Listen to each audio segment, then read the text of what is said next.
Alam nyo, kahit may edad na tayo, kailangan, inaalagaan pa rin natin ang skin natin. Ako, 63 na ako, magsi-64 na nga ako eh. Pero tingnan nyo naman ang skin ko.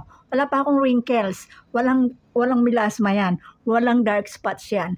Bakit? Kasi alagang-alaga yan. Hindi ko hinahayaan na nagmumukha akong haggard, na mukha akong maraming problema. Kahit na maraming problema, kailangan maganda pa rin tayo. O anong gamit ko? Bago ako matulog, naglalagay ako nitong BC toner. Ito yung vitamin C na pink na nakakapag-moisturize, nakaka-hydrate, at ang pinaka-importante, nalilinis niya ang ating skin. Kasi nga kailangan, bago tayo matulog, malinis ang ating mukha, ang ating skin, para nang sa ganun, nakakahinga siya. Parang tayo lang din yun. Kailangan nating huminga. So, kailangan, hindi lang yung ating paghinga ang alagaan natin, pati rin yung ating skin. O, check nga aking yellow basket, gamit kayo nitong BC Toner para ganito rin kaganda face nyo. Diba? Check out na. Mura lang to.